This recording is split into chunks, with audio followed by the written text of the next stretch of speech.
무의미한 행동인 걸 알아도 강박 행동은 스스로 통제가 어렵습니다. 212, 212, 2749,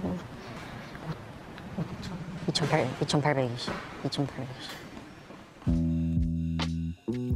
자신의 의지와는 상관없이 숫자만 보면 계산해야 한다는 생각이 듭니다.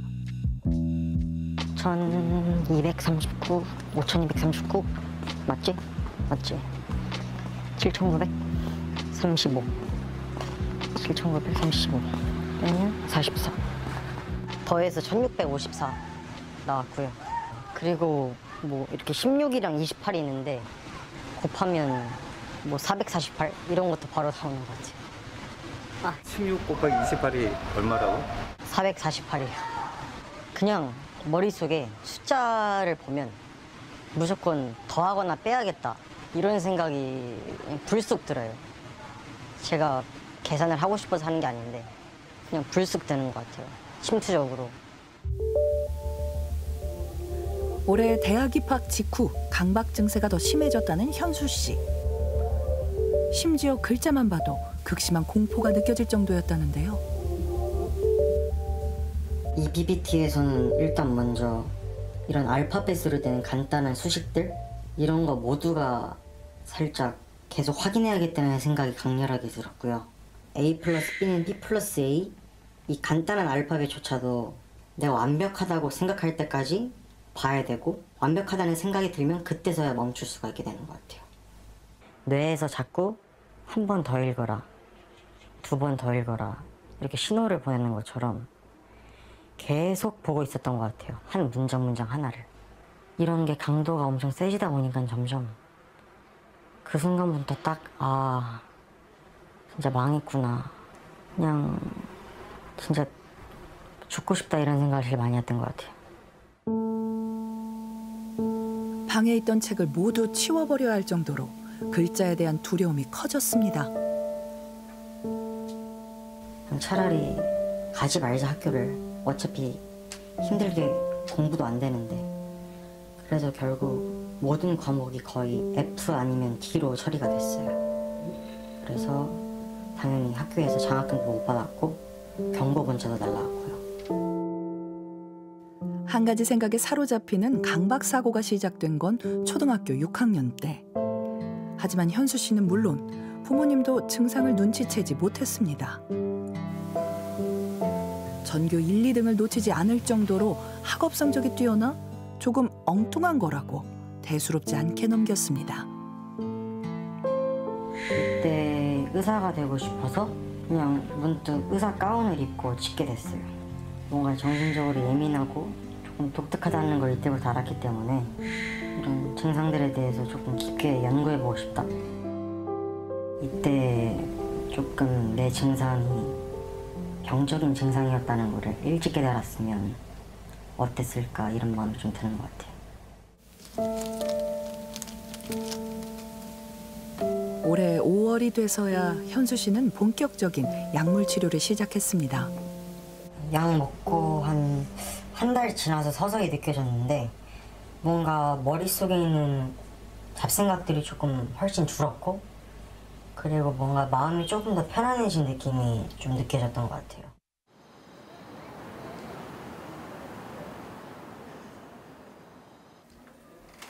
치료 6개월 차. 현수 씨의 현재 상태는 어떨까요? 개강하고 이제 한 달 조금 더 지났네요. 네. 어떠세요 좀? 이제 약 복용하면서 점점 뭐 글자나 시선에 대한 강박이 없어지면서 쉽게 읽을 수 있게 된 것 같아요. 아하. 그건 많이 좋아지고 처음에는 아예 보지도 못했는데. 네. 물론 강박은 있지만. 아직까지 있긴 하지만 처음에 비해서는 나아진 것 같아요. 그래요. 총점이에요. 이건 총점은 아직도 좀 요 파란색 밑으로 좀 내려와야 이제 좀 정상화됐다고 볼 수 있고 강박 증상이 조금 없다고 볼 수 있는데 그래도 그 정도나 혹은 강도가 점점 줄어가고 있다라는 것이고요. 약에 대한 부작용만 없다면은 또 최소한 상황에서 약을 꾸준히 복용하는 것이 매우 도움이 됩니다. 강박장애 치료제는 우울증과 공황장애 치료에도 쓰이는 선택적 세로토닌 재흡수 억제제 SSRI입니다. 세로토닌은 수면을 조절하고 행복감을 느끼게 하는 신경 전달 물질인데요. 신경세포 말단에서 분비된 세로토닌은 자가 수용체를 통해 재흡수되는 특징이 있습니다.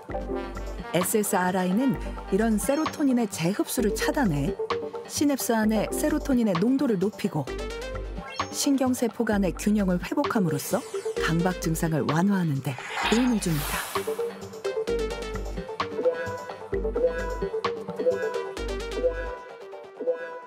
보통 우리가 우울증 혹은 다른 불안장애에서 사용하는 용량보다 강박장애에서는 더 아주 많은 용량이 필요로 합니다. 이제 저용량으로 강박장애 환자분들을 치료할 때는 효과가 나타나기가 쉽지 않을 수가 있고요. 이제 용량을 올려가고 함으로써 또 혹은 다른 약과 병용 투여함으로써 환자분이 좀 더 증상 호전이 나타나고 있다고 볼 수 있겠습니다.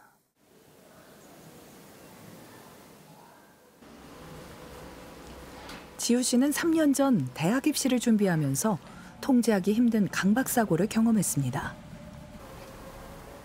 다행히 목표로 한 대학엔 합격했지만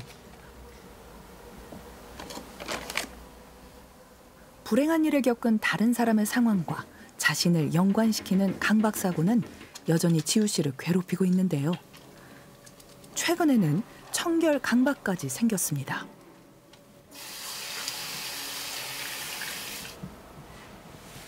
중간고사를 앞두고 시험 공부를 위해 책상에 앉은 지우 씨. 그런데 갑자기 손이 신경 쓰이는지 한참을 바라보더니 화장실로 향합니다. 다른 일을 하다가도 손이 신경 쓰이면 그 즉시 손을 씻곤 한다는데요.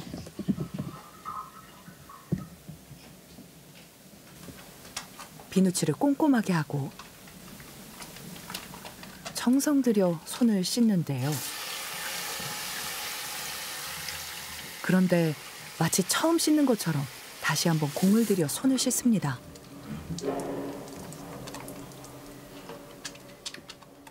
좀 전에도 손을 씻지 않았나요? 그게 기억이 막 의심이 갈 때가 있어요. 제가 손을 제대로 씻었나 안 씻었나 하고 의심이 갈 때가 있어서 그냥 그런 생각이 들면 다시 씻는 편이에요. 머릿속에 이미지가 떠오르는 거예요. 내가 길 가다가 누굴 때리는 이미지가 떠올랐다고 했을 때 그 이미지가 진짜일까?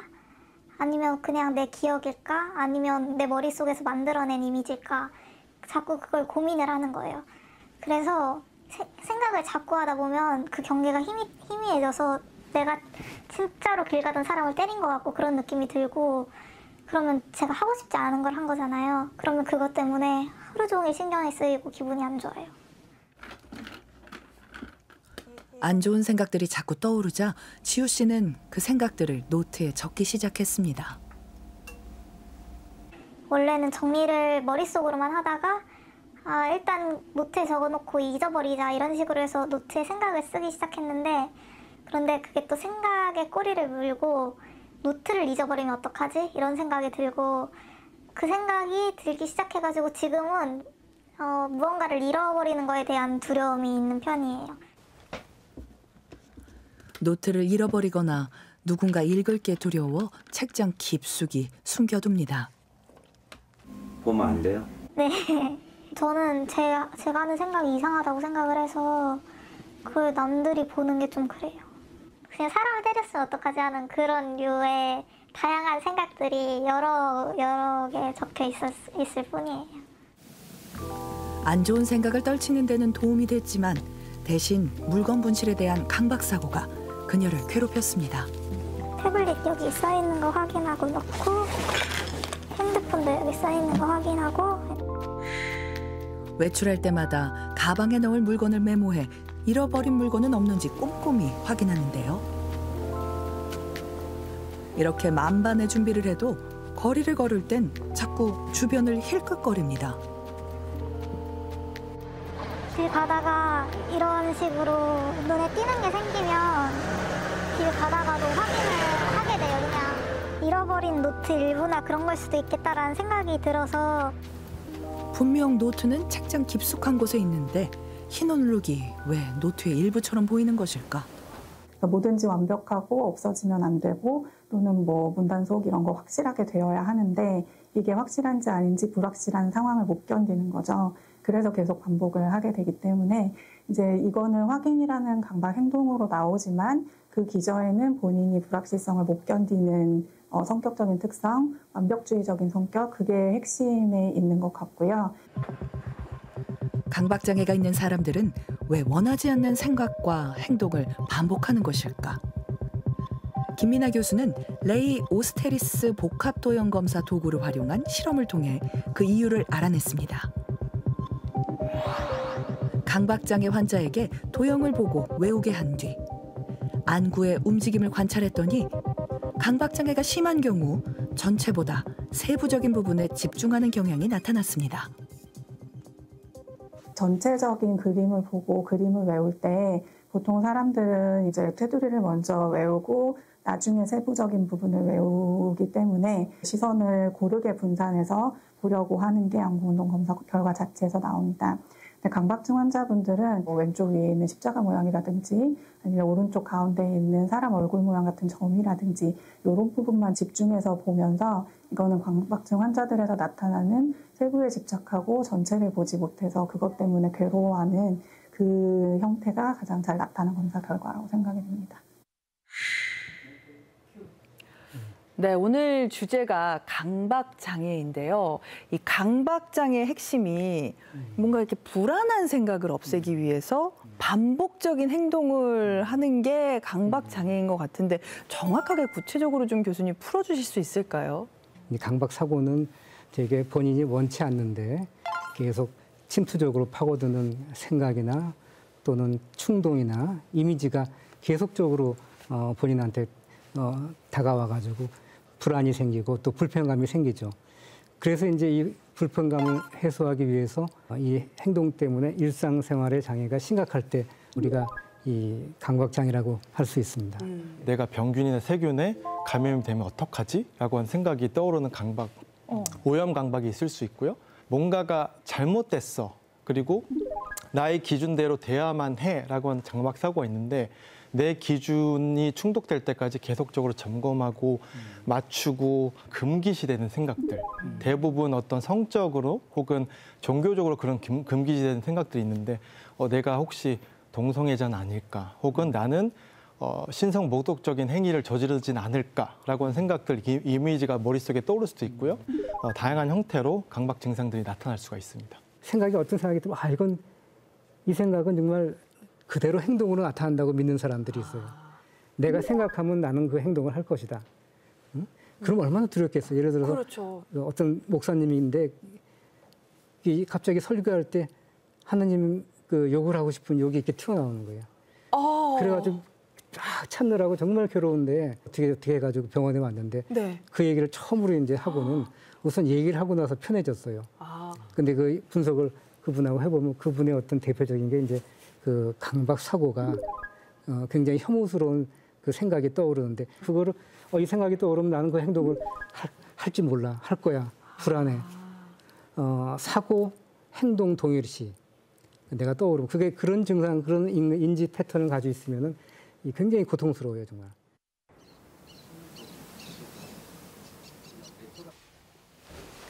강박장애의 여러 유형 중 가장 많은 비중을 차지하는 게 확인 강박입니다. 문단속을 아무리 열심히 해도 제대로 했는지 늘 불안하다는 박승민 씨.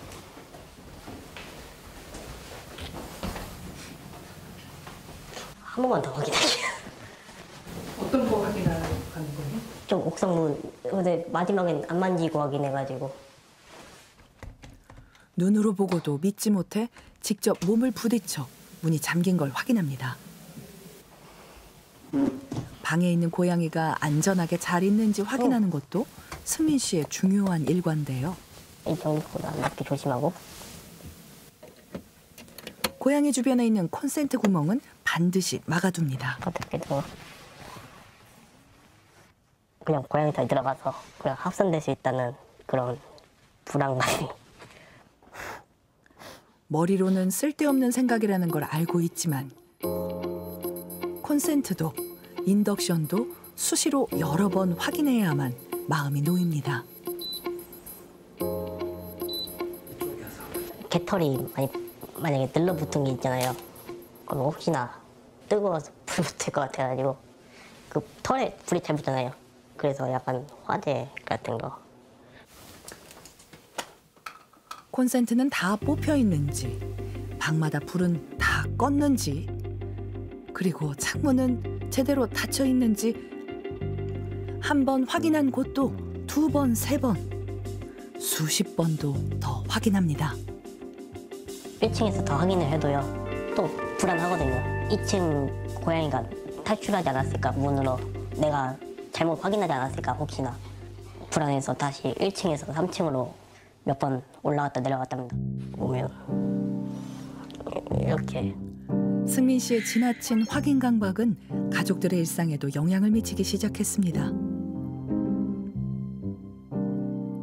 여행 가면요. 고양이들이나 개들이나 그런 거 사진 좀 보내달라고 하긴 하죠. 그냥 말로만 괜찮다고 없을 수도 있으니까 사진을 보내달라고 하죠. 지난 3월 군에 입대한 승민 씨.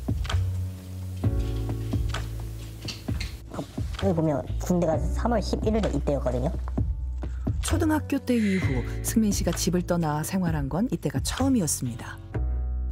가족들이 잘 가지 않았을까. 그리고 가족이 혹시나 사고 당해서 이거 집에 동물들이나 밥을 못 먹어서 굶고 있지 않을까. 전기장판에서 화재가 나지 않았을까. 그런 쓸데없다는 생각이 났는데 생각이 더 나은데 자꾸 떠올랐습니다. 확인 강박 행동을 하지 못하게 되자 승민 씨는 극심한 긴장과 공포에 사로잡혔습니다. 저는 이게 확인을 안 하면요. 이렇게 불안해질 줄 몰랐어요. 그걸 못하면 그러니까 계속 이렇게 머릿속에 남고 갑자기 심장이 빨리 뛰고 숨쉬기 힘들고 땀 많이 흘리고 5분 정도 잠시 숨을 잘 못 쉬었습니다. 그 상담관이 나가서 치료를 받는 게 어떠냐고 건의를 하고 그래서 나왔습니다. 장교를 꿈꿨던 만큼 끝까지 버티고 싶었지만 승민 씨는 입대 엿새 만에 퇴소 조치됐습니다. 죄송합니다.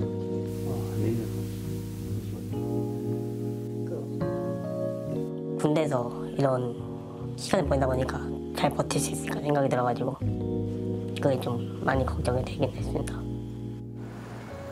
퇴소 이후 승민 씨는 그동안 미뤄왔던 강박장애 치료를 시작했습니다. 본인이 하는 이런 확인이나 이런 행동들이 또 이 생각과 행동들이 혹시 강박증이나 병이라고 생각은 안 하셨나요? 강박증이라는 거는 듣긴 들었는데 뭐 좋다고 생각했죠. 뭐 치료받거나 그런 생각은 안 하셨고요. 치료는 생각을 해봤는데요. 부모님께서 그 정신과 다니면 나중에 취업에 불이익이 생긴다고 해서 안 갔었죠. 그런 게 이제 치료를 안 받고 병원에 안 가는 큰 요인이 됐군요. 네, 강박증이 막 사회생활 못한다거나 그런 거는 아니라고 괜히 했다가 보험도 가입 안 되고 그럴 거라고. 강박장애는 일반적으로 발병하고 치료를 받기까지 시간이 굉장히 많이 걸리는 걸로 알려져 있습니다. 10여 년 전 논문 결과에 따르면 한 17년 정도 걸린다는 보고도 있고요.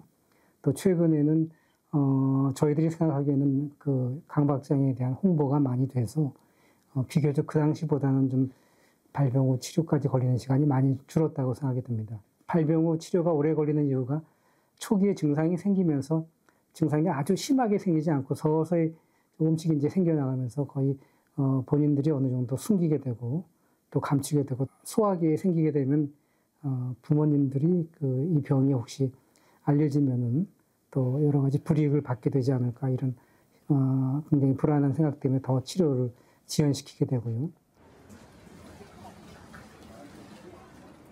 중학교 때부터 강박장애가 있었던 오상현 씨. 그 역시 군대에서 아찔한 경험을 했습니다. 제가 예비군 조교였는데 훈련장은 산 위에 있지 않습니까? 산 위에서 훈련장에서 그 강박 증상이 생겼을 때 강박 행동을 하지 못하고 보는 눈이 많으니까 훈련이 끝난 후 다시 올라가서 훈련장에 가서 이제 중화 행동을 한다던가 그런 적이 많았었어요. 제 강박 증상 중 이제 법칙이라고 할까요? 하나가 이제 반드시 같은 장소에서 다시 강박 행동을 해야 된다는 그런 법칙이 있어서 제가 그때 갖추고 있던 복장 그리고 들고 있던 물건 그런 게 모든 게 이제 같아야지 저는 강박 행동을 할 수 있었거든요.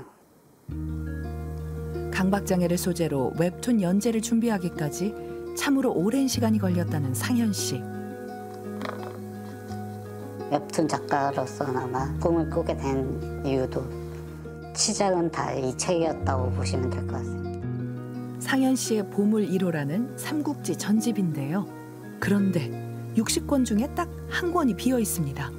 여기 보시면은 9권의 제목이 조조의 대두였는데요. 대두자가 써져 있어가지고 제가 책을 버리게 됐습니다. 정말 아끼는 책인데 여기가 보시면은 여기 뜯어진 자리가 있네요. 이제 남만의 맹획 삼국지 등장인물 예, 맹획은 남만의 대두목입니다. 그런 대사인데 제가 이게 대두자가 있어서 찢어서 훼손한 흔적입니다. 대두라는 글자가 나오는 부분은 페이지 전체가 찢겨 있습니다. 대자와 두자가 떨어져 있는 경우 샤프나 볼펜으로 긁어낸 흔적이 남아 있는데요. 이렇게까지 대두라는 단어에 집착한 이유는 무엇일까? 중학교 2학년 때쯤이었는데 같은 반에 이제 머리가 큰 친구가 있었어요. 그 친구 별명이 대두였는데 좀 수위가 높게 주변 친구들한테 괴롭힘을 당하고 그러면서 제가 생각하게 된 게 나도 저렇게 머리가 커지게 되면은 사는 게 힘들고 놀림을 받게 되고 그러지 않을까 하는 게 은연중에 그런 생각이 있었던 것 같아요. 대두란 단어에 민감해지게 나서 단어가 써져 있는 것만 봐도 제가 이제 강박 증상이 생기더라고요.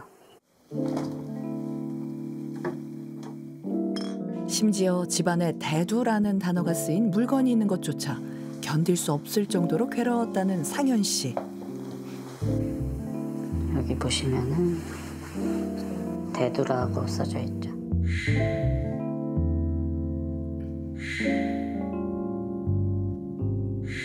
한 공간에 이렇게 집안에 이런 대두라는 글자가 있는 것 자체를 싫어했었기 때문에 이거를 다 일일이 손상을 입혔었거든요.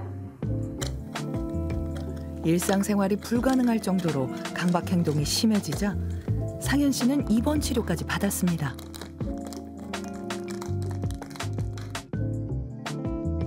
그렇게 20, 30대 청춘을 보낸 끝에 대두에 대한 공포에서 벗어날 수 있었습니다. 돌아보니까 입원했을 때 벌써 30이었고 뭐 이것저것 치료하면서 일상생활을 할 수 있는 데까지 회복하고 나보니까 벌써 40이 이제 다 됐고 20대, 30대 꽃 같은 청춘이라고 그러잖아요.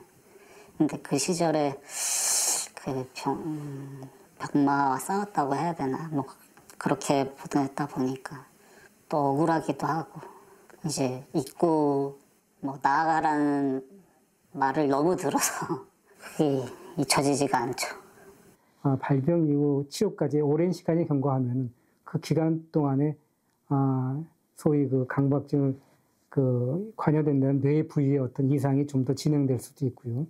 또 한 가지는 자기 나름대로의 어떤 좀 더 불안을 감소시키려는 또 소위 강박 행위들을 나름대로 함으로써 강박 사고와 강박 행동이 굉장히 습관화가 될 수 있습니다. 그러니까 습관화가 10여 년 동안 오랜 기간 동안 습관화가 되면은 아무래도 우리 3살 버릇 8까지 간다는 속담도 있듯이 강박증의 그 행위 자체도 이제 습관, 버릇처럼 굳어지기 때문에 그만큼 더 치료가 힘들어지는 것이죠.